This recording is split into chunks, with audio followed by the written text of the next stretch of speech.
கர்த்தருக்கு ஸ்தோத்திரம்.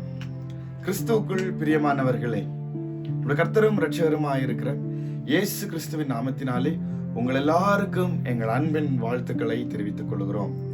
சத்தியத்தை அறிவோம் என்னும் இந்த தொடரின் மூலம் உங்கள் எல்லாரையும் சந்திப்பதில் மிக மகிழ்ச்சி. இந்த நாளிலும் கலக வீட்டார் என்னும் தலைப்பிலே நாம் தியானிக்கவிருக்கிறோம். கலக வீட்டார் அழிவு பாதையிலிருந்து கிறிஸ்துவின் அன்பிற்கு நேராக. கலகம் என்பது ஒரு தனி மனிதனை மட்டுமல்ல, ஒரு குடும்பத்தையே, சபையையே, ஏன் ஒரு தேசத்தையே சிதைக்கக்கூடிய மிக ஆபத்தான நச்சு. வேதாகமம் கலகம் பண்ணுகிறவர்களை கலக வீட்டார் என்று அழைக்கிறது. கலகம் என்பது வெறும் கீழ்ப்படியாமை அல்ல, அது ஒருவனுடைய அதிகாரத்திற்கு அல்லது ஒழுங்குமுறைக்கு எதிராக வேண்டுமென்றே செயல்படும் ஒரு கலகக்கார சுபாவம். எசேக்கியேல் தீர்க்கதரிசன புஸ்தகத்தில் தேவன் தம்முடைய மக்களை பார்த்து அடிக்கடி பயன்படுத்தும் வார்த்தை கலக வீட்டார். எசேக்கியேல் 2வது அதிகாரம் 5வது வசனம். இதன் பொருள், சத்தியத்தை அறிந்திருந்தும் அதை கேட்க மறுத்து மனக்கடினத்தோடு தங்கள் இஷ்டப்படி நடக்கிறவர்கள், அதாவது செவி கொடாமை, அவர்கள் கேட்க மாட்டோம் என்கிற கலக வீட்டார். எசேக்கியேல் 2வது அதிகாரம் 7வது வசனத்திலே சொல்லப்பட்டிருக்கிறது. இந்த கலகத்தின் முதல் அறிகுறி என்ன என்று பார்த்தால், சரியான ஆலோசனைகளுக்கு செவி கொடாமல் இருப்பது. அடுத்து இரண்டாவதாக நம்ம பார்க்கும்போது மனக்கடினம். இவர்கள் தங்கள் தவறை உணர மறுக்கும் கடின இருதயத்தை கொண்டவர்கள். இனி அடுத்து மூணாவதா பார்க்கும்போது பிரிவினை உண்டாக்குதல். அதாவது இந்த கலகம் பண்ணுகிறவர்கள் எப்பொழுதும் ஒரு குழுவை இரண்டாக பிரிக்க முயற்சிப்பவர்கள்.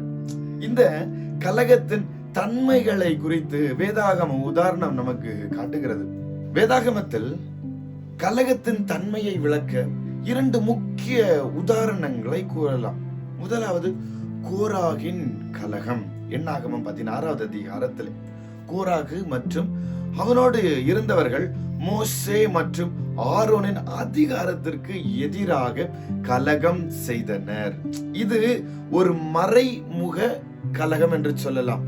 நீங்களே ஏன் உயர்ந்தவர்களாக இருக்க வேண்டும் என்ற பொறாமையே இதன் அடிப்படை. இதன் விளைவு பூமி பிளந்து அவர்களை விழுங்கினது. அடுத்ததாக பரிசுத்த ஆவிக்கு விரோதமான கலகம். இஸ்ரவேல் ஜனங்கள் வனாந்திரத்தில் தேவனுடைய வழி நடத்துதலுக்கு எதிராக முறுமுறுத்தார்கள். இது அவர்களுக்குள் இருந்த கலக சுபாவத்தின் வெளிப்பாடு. இன்று நம்முடைய சமுதாயத்திலும் குடும்பத்திலும் கலக வீட்டார் பல வடிவங்களிலும் இருக்கிறார்கள். குடும்பத்தில் பார்க்கும்போது பெற்றோருக்கு கீழ்ப்படியாமல் அவர்களின் ஆலோசனைகளை துச்சமாக மதிக்கும் பிள்ளைகள் ஒரு வகை கலக வீட்டார். உங்களுக்கு என்ன தெரியும் என்ற ஒரு வார்த்தை ஒரு குடும்பத்தின் அமைதியை குலைக்கும் கலகத்தின் தொடக்கமே. இனி பணிபுரியும் இடத்தில் மேல் அதிகாரிகளுக்கு எதிராக குழுக்களை தீட்டுவது, புறம் பேசி மற்றவர்களின் நற்பெயரை கெடுக்கிறது இந்த கலகத்தின் நடைமுறை வடிவம்.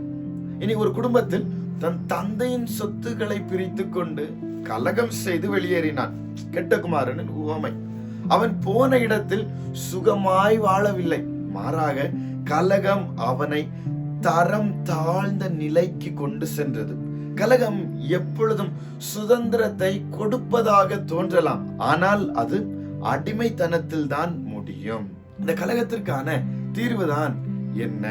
கலகத்தின் மருந்து மனம் திரும்புதல் மற்றும் கிறிஸ்துவின் தாழ்மை.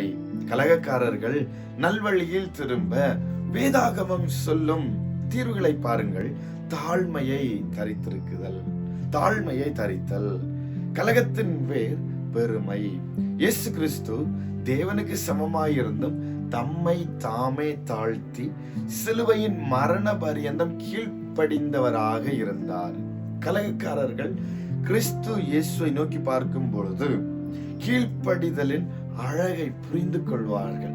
இனி அதிகாரத்திற்கு அடங்குதல், மேலான அதிகாரங்களுக்கு நாம் அடங்கி இருக்க வேண்டும் என்று வேதாகமம் நமக்கு போதிக்கிறது. தேவன் நியமித்த ஒழுங்குமுறைகளை கீழ்ப்படிவது தேவனுக்கே கீழ்ப்படிதல் ஆகும். இன்னும் அந்த உள்ளத்தில் இருதயத்தில் ஒரு மாற்றம். கலகம் என்பது ஒரு வெளிப்புற செயல் மட்டுமல்ல, அது இருதயத்தின் நோய். புதிய இருதயத்தை தருவேன் என்று வாக்கு கொடுத்த கர்த்தரிடம், ஆண்டவரே என் கலக சுபாவத்தை மாற்றி எனக்கு ஒரு மென்மையான இருதயத்தை தாரும் என்று கேட்க வேண்டும். அந்த சிலுவையின் அன்பை நோக்கி பார்க்க வேண்டும். இயேசு கிறிஸ்து கலகக்காரர்களுக்காகத்தான் சிலுவையில் அறையப்பட்டார். நாம் பாவிகளாயிருக்கையில், அதாவது தேவனுக்கு விரோதமாய் கலகம் செய்து கொண்டிருக்கும் போதே கிறிஸ்து நமக்காக மரித்தார். அந்த அன்பு ஒரு கலகக்காரனை உருக்கி ஒரு சீஷனாக மாற்ற வல்லமை உள்ளது. கலக வீட்டார் என்பவர்கள் சபிக்கப்பட்டவர்கள் அல்ல, அவர்கள் மாற்றப்பட வேண்டியவர்கள். நீங்கள் இன்று எதற்காக கலகம் செய்து கொண்டிருக்கிறீர்கள்? உங்கள் குடும்பத்திலா, சபையிலா, வேலை செய்யும் இடத்திலா? கலகத்தின் முடிவு அழிவு, ஆனால் கிறிஸ்துவிடம் திரும்புவது வாழ்வு.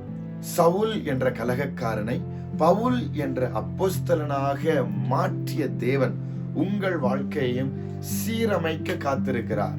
சத்தியத்தை அறிவோம், அது நம்மை விடுதலையாக்கும். கர்த்தர் தாமே இறங்கி உங்கள் எல்லாரையும் அளவில்லாமல் அதிகமாக ஆசீர்வதிப்பாராக. ஆமென்.